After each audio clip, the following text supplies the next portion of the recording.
Welcome in, folks. Fantasy Football Island. I'm Tito Jeff Thidoff. The man to my left. Yes, it's my left this time. Chad Rink. He is at Chad Ochorinco on Twitter. I am at That Happens. The Fantasy Sports app, free for Apple and Android users. Go download it. Check it out. Round-the-clock programming. All kinds of new stuff coming out all the time. Fantasy Sports Facebook page. Go to that. Listen, like, subscribe everywhere. And also the fantasysports.com website. New and improved. And lots of great content there. Also some written stuff on there as well.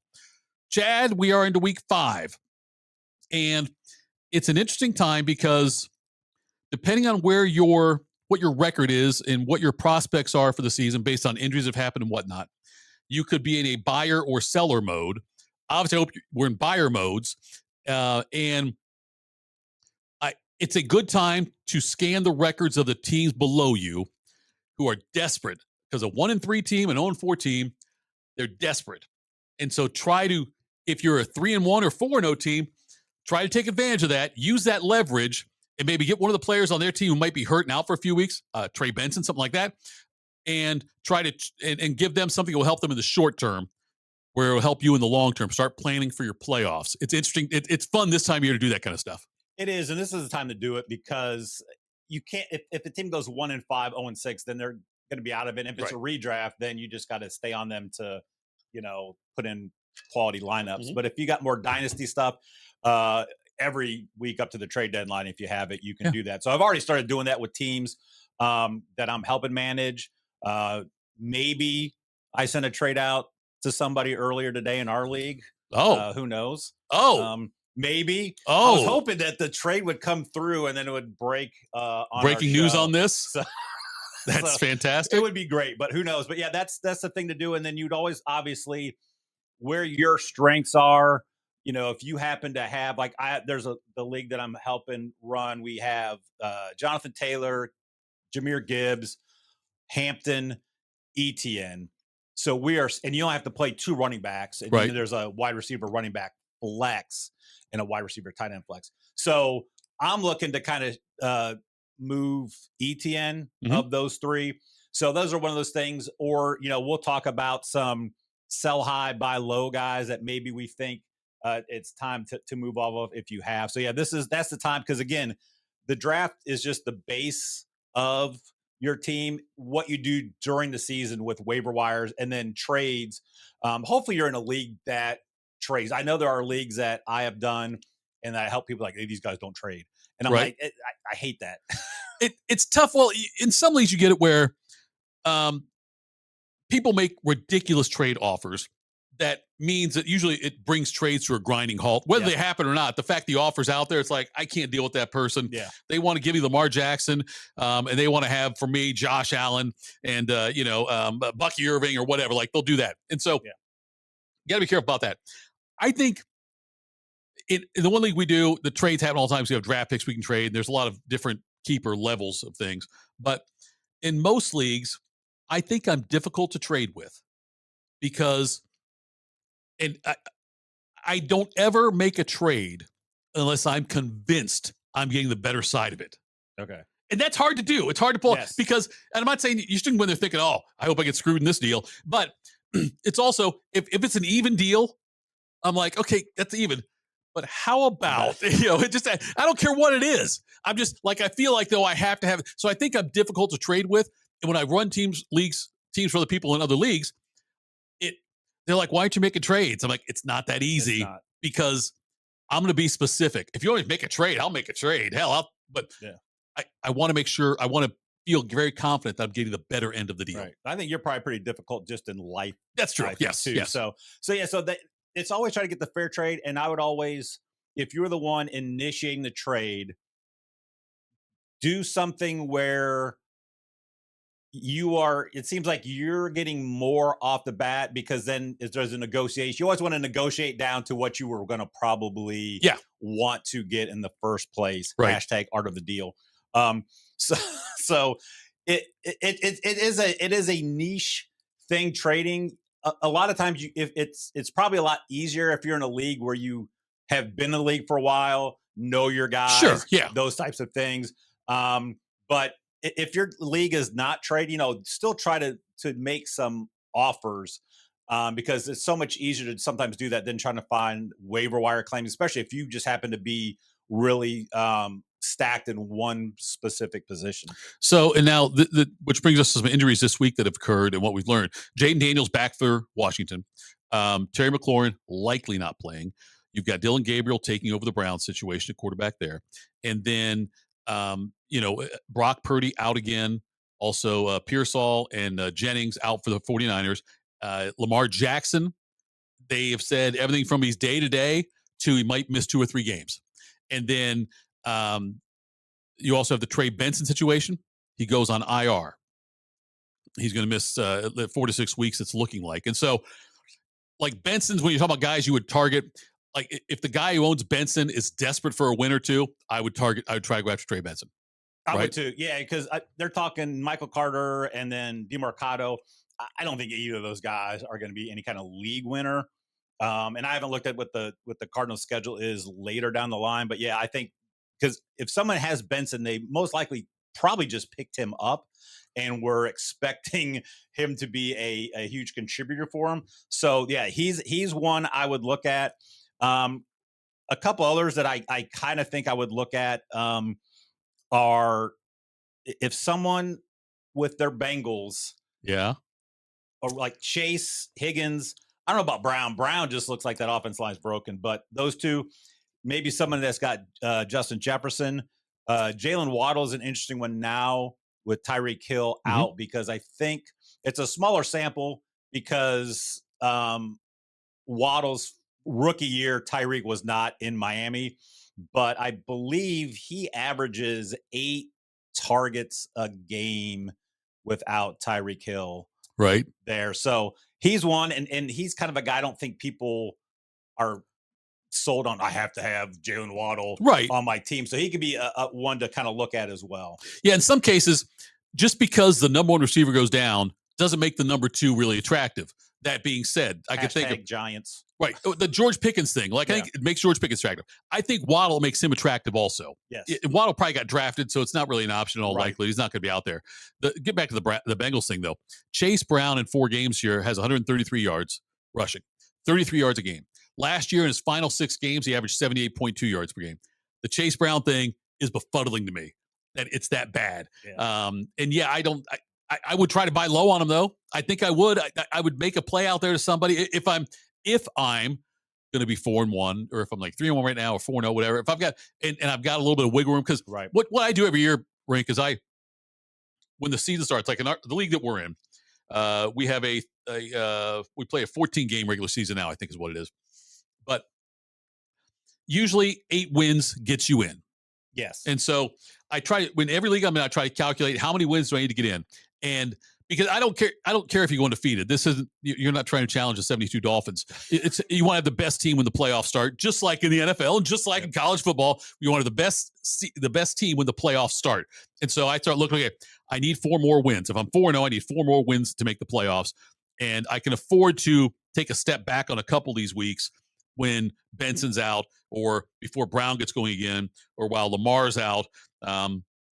You have those kind of options. So I'm very methodical in the way I look at those things. And like, all I want to do, be in the playoffs and have the best team when the playoffs start. Yeah. If you get in the playoffs, anything can happen because you've got guys that can get hot at the right time, or just good matchups happen. Or at that point, maybe another injury happens, something like that. So that is huge. And that's one of those things you want to look at too, are what do you need to get in? Like, you don't have to go undefeated. Right. And if you got that cushion, if you end up 6-1, 7-1, then okay, I'm most likely going to be in the playoffs.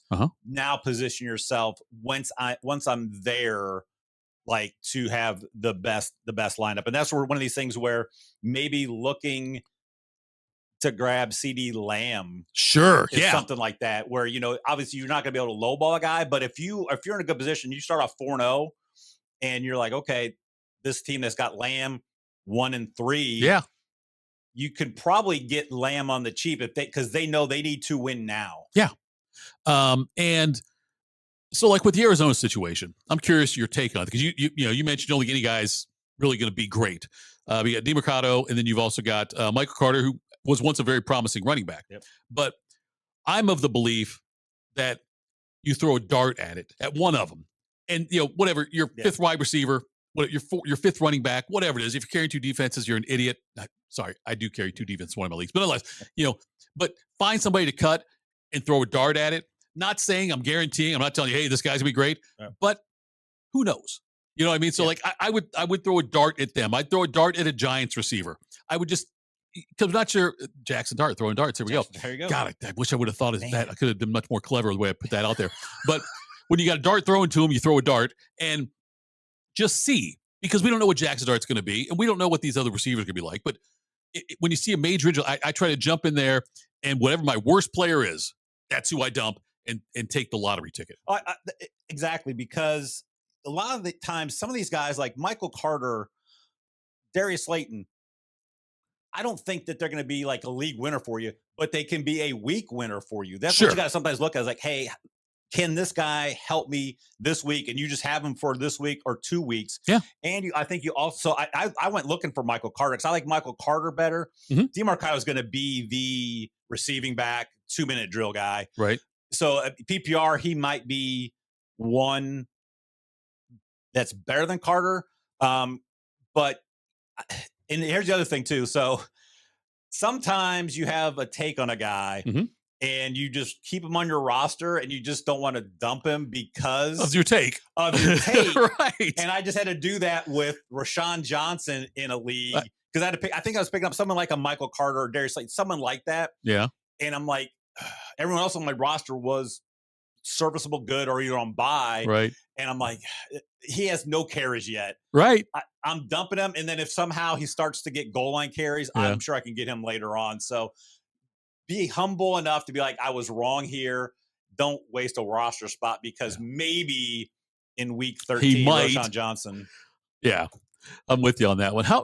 It's fascinating to me what we've seen so far as far as with the Houston running back situation, because we still don't know if we're going to Mix is going to come back at all this year.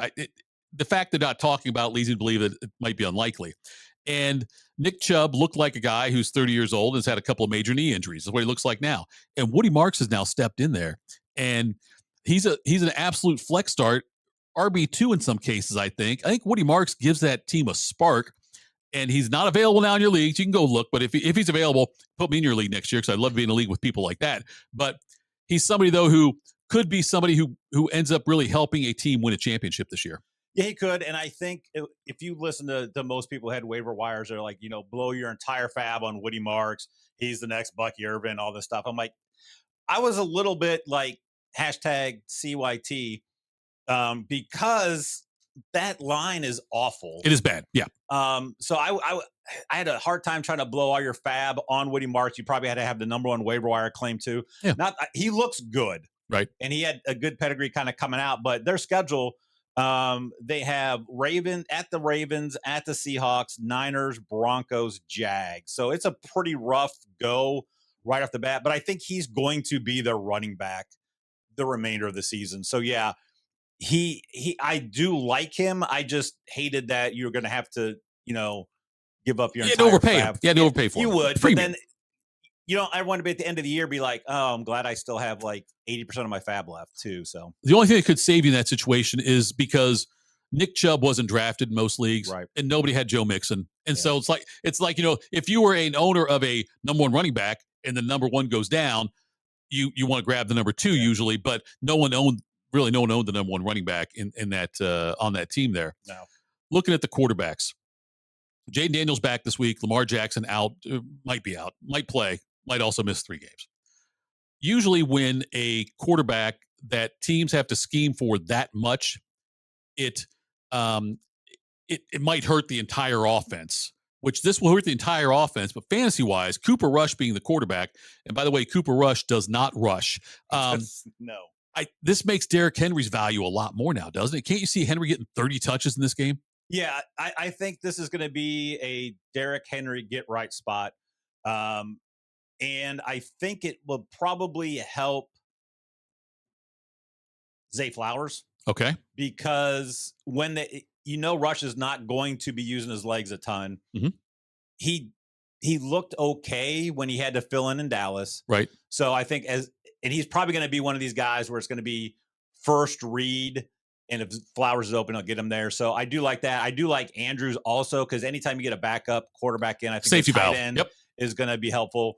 The only issue with Henry is if the Ravens get down, it's all Justice Hill. Yeah. And that's hurt him. But I think they're going to make a point to get Derrick Henry the ball, because he has not got the Derrick Henry looks these last two games. He hasn't, and they're going to try to shorten the game. Yep. And they're going to try to run the ball a lot. They're home against you. It's a must win for these Ravens now. You know, it's an important game for them. The running back situations coming into this year, there was some, we weren't really sure what was going to unfold. And I think we've got some clarity now. Part of by injury, like the Hampton with the Chargers, he's clearly the guy now because Najee Harris out for the season. And then, you know, you had the situation in Seattle. Do you think Kenneth Walker's established stuff? I feel like he has. He has. And that my only concern with Walker was the foot injury. Right. And it seems like he has no issues with it now. So if you have Walker, I feel confident starting him. And Charbonnet is just more of a handcuff at this point. He'll get his touches, but it's not like some 60-40 split. It's Kenneth Walker. Yeah. And they even use him in the passing game. So yeah, I think if you did draft Kenneth Walker, you are happy because you had to pretty much do a 4th round pick for him. Yeah. He is the established guy there, and he's going to be pretty much the workhorse unless he gets hurt. In Dallas, Javonte Williams is clearly the guy there. There was talk about how that would unfold just based on Javonte Williams' injury history and inconsistencies. With the Giants, the Tyrone Tracy injury, Cam Scatterbo is now the number 1 guy, and he looks really good. I think he's a top 10 play this week. Cleveland, we weren't sure about that one, how it would play out. Quinshon's taking the reins on that one, despite all the stuff going against him. How about Denver? Because Harvey got a lot of love preseason, and it looks like Dobbins is the one they count on. Yeah, and I think they still use Harvey in the passing game, but Dobbins, again, I think it's going to be a 50-50 unless one of those guys gets hurt. Now, if Denver gets out of the playoffs, which I don't think that'll happen, right? Or if they do, it's going to be so late in the year anyways, then maybe they just transition to full RJ Harvey. But I think that's a 50-50 split. I think at this point rather have Dobbins. I think I would too, because he's going to have the goal line upside. A guy that they were talking about too, I don't know if you have him on your list, because there was talk of a 3-headed back and then that he would get traded because the team does not want to extend him, is Breece Hall. Yeah. With the Braylon Allen injury, like I think people forgot how good Breece Hall was a couple years ago. Yeah. And he catches out of the backfield. I love Breece Hall this week. So if you're doing DFS or if you want to go grab a guy and maybe get him on the cheap, is see if you can go grab Breece Hall. They're playing Dallas this week. And so I think Breece Hall the rest of the year is going to be a 20-touch guy for sure. And, you know, they are not going to move off him now. And honestly, to be fair, if Rink was the running back going against the Cowboys, I would also start him. Just chance of goal line carries, and maybe. I have a repaired Achilles, too. That's fine. So. I would take him, yeah. And so I am great out of the backfield, though. That's fine. Yes, I know you're dual threat. So the situation, like looking in, like Minnesota, Jordan Mason's the guy there, you know, and injury or not, whatever. Jordan Mason, though, he's the guy. And I know, like Xavier Scott had 8 targets. I'm not that. Just I think was more game script kind of thing. Yeah, I think so too. I'm not going to get Xavier Scott. Mason's the guy. And then Jacksonville. Lots of questions about that one. Then they made the trade after week 1, right? And it looks like, I know you talk about trading Etienne maybe. I don't know if trading for him or trading him is the wiser move. If you have Etienne, like I would trade him in the 1 because of the other 3, Gibbs Taylor I'm keeping. And I just like Hampton better than Etienne because there's really no competition. And I still am a little fearful of Tootin. So I think Etienne can still get you, and he came off a big game. So, but if you only have 2 or 3 back, like I have no problem rolling with Etienne because I think he's just looks so good this year. We'll get to one more here, and it's almost like that Scooby-Doo thing when you take the mask off and you reveal who's real underneath there. When you take off Vrabel's face, I don't know if it's going to be Mike Shanahan or Bill Belichick underneath him because I cannot figure out. Everything pointed to Henderson's going to be the guy from the start. Yep. And then Stevenson was the guy. And then Stevenson starts fumbling. And everything boys, oh, God, this is where Henderson takes over. It's still Stevenson. Yep. I don't get it. Who do you want to buy if you could trade for one or the other for the rest of the season based on what their cost would be and what they would do? Who would you rather have the rest of the season? Would you rather trade for Stevenson or trade for Travion? I trade for Travion because I think the Patriots are like, what are they 2-2? Are they 1-3? I think you sounded like Jim Moore when you said the Patriots. Yeah, that's what you said. Right, playoffs. Yeah, playoffs. Yeah, they're 2-2. Right. They're going to be like just on the outside of the playoffs. Right. And I think Henderson's the better back. Yeah. I think that's the guy to get. He's better in the pass game. If you can get rid of Stevenson, I think you do it. I don't know what you're gonna be able to get for Stevenson. Right. You want Stevenson to have one more good game before you get rid of him. Right. You want to have a couple of touchdowns coming up this week, and then you start shopping him. Buy, sell. Like the orange juice thing in trading places. Right. You wait for the right moment. Yes. Clarence Beeks. Yes, that's what you do there. Half our audience like, what are you? Yeah, wait, seriously, go look at it. Trading Places is a phenomenal. Yes, it is. So yes, it is. Yeah, so I think it's Henderson. And also Jamie Lee Curtis topless. Exactly, twice. Right. Oh, I didn't know it's twice. Now you're sick. Listen, now it got awkward. Listen, now it got awkward. No. I'm telling you, I was an 80s kid. I told my wife this one time too, when she was like she ended up watching 16 Candles with like our oldest, who was probably like 12, 13, 14 at the time. And afterwards, she's like, I didn't realize that shower scene there was like topless. I was like, oh yeah. I was like, you could just ask me. Like I did the same thing with like Clash of the Titans when the new one came out. She wanted to let hey, let's let him watch the early ones. Like just fast forward the first part because Percy's mom is like breastfeeding him. You see her boob. Like what? I'm like, I don't remember that. Yeah. Any 80s movie, I can pretty much timestamp when there was nudity in it. That's like at 38:59, it was Jamie Lee Curtis, and then again at 1 hour 9 minutes for 6 seconds, they also showed her again. Exactly, and then blame it on Rio, just the whole thing. And Tarzan with Bo Derek. That's another one too. But anyway, okay, so let's transition now. I don't know how we transition off that to quarterbacks. Playoffs. And, Dylan Gabriel is the guy now in Cleveland for right now. So I don't. He's not worth grabbing. I'm not saying go grab him, but I'm curious to see how it will affect the receiver production. I've said all along there's no one in Cleveland worth owning except Quinshawn and an offensive lineman. But I don't know if it's going to having a more mobile quarterback who can escape some pressure better than Flacco could, if that's going to increase the receiver production. I think the Browns probably take a step back because I do not think Dylan Gabriel is an NFL caliber quarterback. I heard someone talking about him on another show saying I can't remember what his but his passing yardage per pass was like lower than what Flacco's was, and it was in college he was like that. So I don't think it's going to help. Like I don't think the Browns. I think have they scored 20 like at all this year? I just don't think Gabriel's any good, right? And so I don't think it's going to help the Browns at all. They're playing the Vikings, and we saw what the Vikings defense did to Jake Browning, who has had a lot more starts. I don't think it's going to help, and I think this is a time because this is going to be interesting. Let's say Gabriel, they've got the Vikings, and then they've got at the Steelers. Do they have a bye in there or not? When's their bye? Not. They go Vikings, and they're playing in London or wherever they're playing this week. Yeah, this week's in London. Yeah, and then he's got to travel back to go to Pittsburgh, which is always going to be tough. If he looks horrible, do they go back to Flacco then, or do they give Sanders the shot? Because this could be a time to maybe stash Shedeur Sanders. I've said this, like if you have room to stash Shedeur Sanders, do it, because I've always said at some point this year he's going to get the reins. And if Gabriel looks horrible this week and next week, Flacco's 41. They've got to see what they at least have in him. The worst thing, and this is more big picture NFL talk than what I'm saying this, but the worst thing the Browns can do is go into next year's draft without knowing if they have a franchise quarterback on their roster. And so I mentioned on the radio, and I got laughed at, but I truly believe this. The season's gone. Okay. Okay. I would rotate them.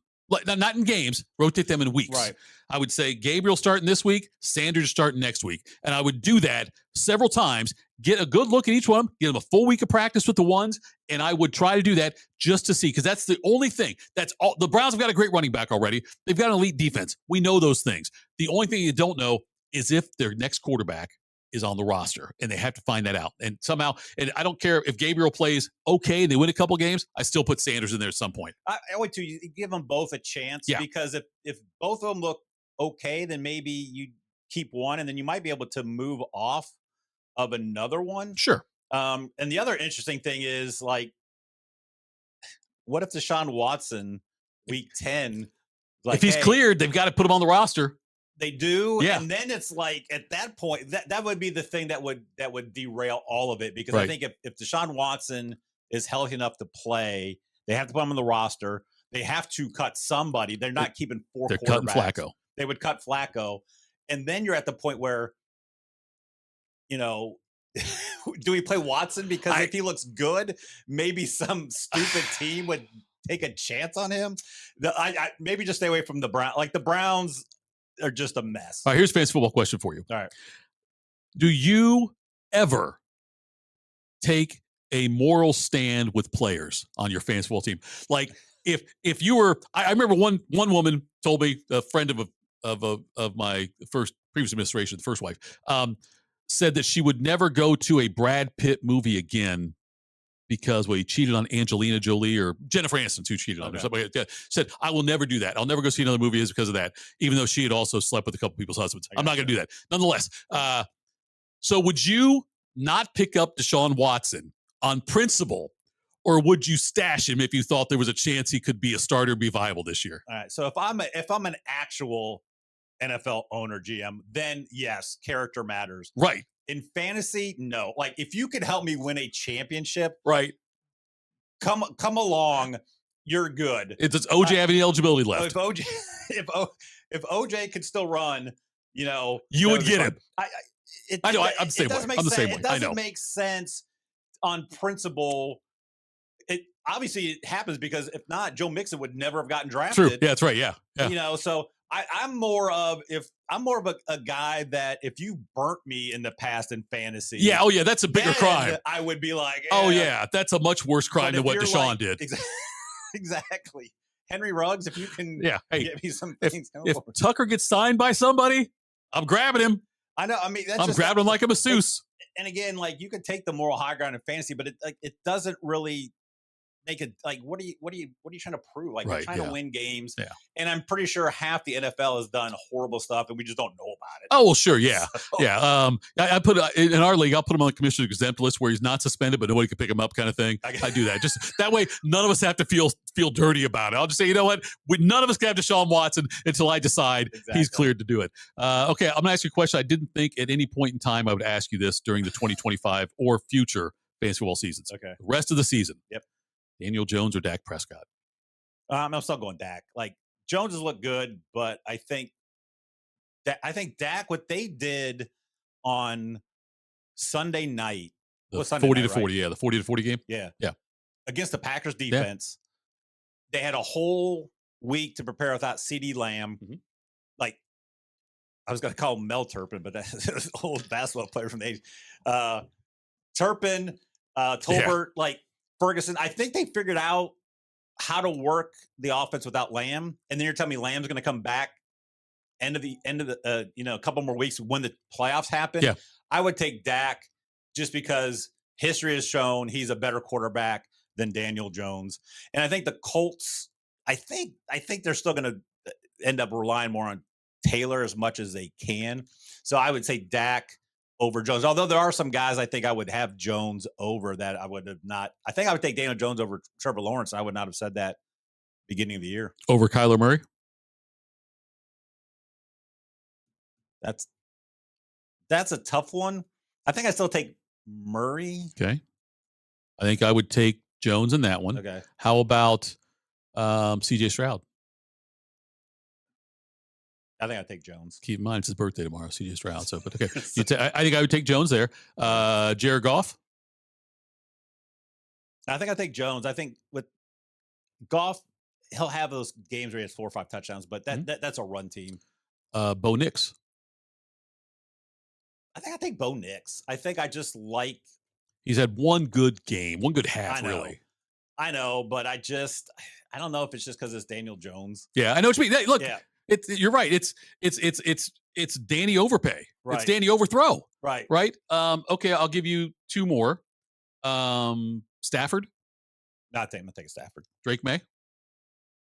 I think Daniel Jones. I just think that Patriots team is just not as good as we thought they would be. I got you. Yeah. So interesting that we're even having that discussion, when it comes to that. Let's talk about some wide receivers now. And we had a couple of tough injuries for some people. Speaking of moral high ground, Tyreek Hill, obviously out for the season with that question mark leg injury, which like looked like a question mark. I mean, not as a questionable injury. He's gone. Malik Neighbors now gone as well. And you mentioned the Jalen Waddle situation, but like with the Giants now, and I remember you told me there was somebody you wanted that you thought would be the key guy to get, right? So I knew Wando Robinson was probably already rostered. Yes. And I thought so. Darius Slayton was the guy people are going to go get. I said, I think Jalen Hyatt might end up being that Neighbors role, stretching the field. So I thought maybe take a chance on Hyatt. And then I went and picked up Darius Slayton in our league. Yeah, it's a dart again on that one. Like I said, it is because Wandale Robinson might be the guy. He might be the one to get just based on volume. Yes, but I don't know. I think it's one of those. I think they all three are viable, and if you can get one, get it. But I don't think there's one of these guys that's just going to be a week in, week out. Like you're not starting. These are more like a flex. You've got a bye week fill in. Right. I'm not starting Darius Slayton unless I have to. Like I've got DK Metcalf off in our league, so I picked up Slayton. I've got Slayton starting. Yeah. In for him because we got to start 4. Receivers or 3. You get whatever. Tight end combination. Yeah. 5 like total. Yep. Yeah. I got a question for you before you get in there. Yeah. And I love this guy at the beginning of the year, but would you sell on Emeka Egbuka right now? That's a great question. Because Evans out still for at least a couple more weeks. Godwin is back. Godwin's back. And I just think I would not, because I'm not convinced Godwin stays healthy this season. I'm not convinced Evans stays healthy after this. If they were younger guys who did not having like obviously Godwin off a big injury cost me a championship last year. Go to hell. I mean, look, knee's a hell of a long way from the heart. But the Evans thing though, I mean, look, no way around. Evans is old. And so and the fact he had this injury, I think it was a hamstring injury this time around. You never know what's going to happen with that one. So I think I would stick with Egbuka. I think that Mayfield likes throwing to him. He does. I think with Egbuka though, like if you like, and I obviously it's stupid to say, well, you take away their like big long touchdown plays. Well, that's part of the game, but it's a weird. Take away my uncle's mustache. He's my aunt. Exactly. And with Bucky Irvin out, I don't know how much the run game either is going to really go at, because I know Rachaad White's great in the passing game, and Tucker had one good game against a crappy Saints team last year, but I just don't know. Like he's had a 30-yarder, 77-yarder. Right. And the other game he had a 15-yarder and he only had 29 yards. Okay. So, I mean, he is a big play guy, which you kind of need that. He has had 6, 7, 8, 10 targets. So I still want to keep him. I know there were talk that he's like a sell high guy. You can maybe like people are saying you could flip him for like Chase or something like that. I still think I would rather have Egbuka than Chase. I would too. Unless because I guess my buddy sent me a text. He said that the Bengals are probably not going to move, and he's an editor for The Athletic, and the Bengals are one of his teams. He said he reached out to his Giants guy a couple of days ago. He said that the Giants do not want to move off of Winston. So I think they'd rather get Wilson. Then I just saw something that the Bengals maybe are in talks with the Giants out of one of the two. Right. If you're the Giants, I would probably just I think Winston's a better locker room guy. Sure, yeah. And why not just get rid of Wilson? Wilson's contract. But I don't think the Bengals if the Bengals are going to go get Kirk Cousins, they're not going to go take on Russ's contract. No. I don't think they move, because I think that's just what the Bengals do. I don't think they move either. Should. They should. Yeah, because it's destroying everybody on that, all the offensive options on that team. And it is wasting a year of Chase, wasting a year of Higgins, a year of Brown, a year of Hendrickson. It's wasting a year of their careers where you're not going to play 23 years. Right. You could have a short life, especially a running back type situation there. Here's it's not a fancy question, but I posed it to my buddy, and it's like, do the Bengals? What about seeing what they can get for Burrow? Well, I'm like, I don't know all the ramifications on dead money and things like that. Right. What would happen if they did that? I don't think they will do that because when Burrow is back next season, and trust me, be smart, don't play him this season. no, But every year his contract looks better. Yeah. Because of the way other people are going to eclipse it. You know what I mean? Like they got him and he's with them now and they've got him locked in. So the only way I would do is if he was somebody who was, getting ready to make a ton of money. right. But not to say he's not making a ton of money, No, but still, he's a better contract. Every Yep. year that contract becomes a better value. Yep. So I don't think they will on that one. I don't know what Russell Wilson's contract is. He's like 2 years, 20 or something like that. It wasn't a big contract. It wasn't something that they could not absorb. The Kirk Cousins things won't be an option because Cousins, the Falcons don't want to eat the money on it. And plus, they want to make sure what they've got in Penix. So I don't think they will make a move there. I think they're going to stick with Jake Browning and ride it out, and then hope they're still in contention when Burrow gets back. When it comes to the receivers, though, when you're looking at that, you get the Philadelphia situation. Their receivers are way underperforming statistically.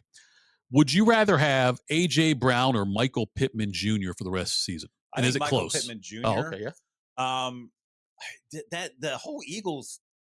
It's such a weird thing because I'm not a big Jalen Hurts guy as a real life quarterback. Right. I don't think he's great. I think he's a good locker room presence. I think he's a very nothing phases him. Mm-hmm, yeah.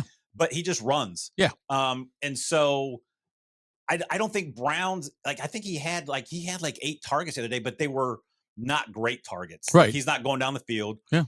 Smith cost me in a league because I had him in thinking that they would maybe, and it was a higher scoring game. I just don't think the Eagles are they're going to stop us on the run. Yeah. And then I think they'll have a blow up game here and there, but I would rather have Pittman than AJ Brown because I think Pittman's floor is better than AJ Brown's, even though AJ Brown's ceiling is better. So I'd rather, I think, have a guy that's going to get me a consistent, 8 to 12, right, in that spot. Are you going to try to buy low on Brian Thomas Jr. and Marvin Harrison Jr.? At least put a feel out there, right? I would. Yeah. I think Marvin Harrison. I think Marvin Harrison Jr.'s one was a little bit more overblown because I think coming out of college and then they thought he was bad last year. He had a good season last year. It just was not as dominant, and he really had that one big half that didn't live up to the hype. He did not. And then the drop situation happened. Yeah. But then I think hopefully that second half or that last drive. Yeah. I've watched him enough. You've watched him enough. Sure. He is talented. So I would definitely go on Marvin Harrison Jr. I think Brian Thomas Jr. too, because if you look at that Jags offense so far, they're very similar to what the Eagles are. They're not really doing much in the passing game. Mm-hmm. So if you can buy low on either of those guys, I think you do that. And I think maybe a guy like a Quentin Johnston is a guy you might be able. You might have to throw another thing in there, but those are two guys I would like to have going down the stretch. Yeah, I think Brian Thomas Jr. is just too talented to not turn it around, and Harrison's the same way. I think it's just he's too talented to not figure it out. Not much on the tight ends to talk about, just because it's. I mean, the one guy that I think you and I both liked coming into the season, and then really liked him after Lamb went down, with Jake Ferguson for Dallas. And as long as Lamb's out, he's going to keep getting a lot of targets. Even when Lamb gets back, he still might get a lot of because it's been successful for them. That's somebody I targeted in drafts, especially when I was stacking him with Dak Prescott. If I waited way too long on a tight end, I would grab Jake. But then I certainly went and picked him up if he was available after CeeDee Lamb went down. He's not going to disappoint. But, some other guys like TJ Hawkinson has not. It name outweighs the stats, right? Yeah, I think so. And even Brock Bowers has been a little disappointing this year as well. If you're looking at a couple guys, maybe if a guy still has Kittle, depending who else, if he's got Kittle and maybe he has maybe Tyler Warren, maybe you can be able to go grab Kittle now. But tight ends, I think a guy that I like is Isaiah Likely. He's coming back. Okay. He's, I think, just more athletic than Andrews. And even again, I'd look at the Lamar status too. Right. But Likely's a guy that I'm sure is probably out there. And then a couple of Mason Taylor could be interesting for the Jets because I think he could end up being their number 2 passing option. Yeah. Well, 3 if you want to count Brees Hall.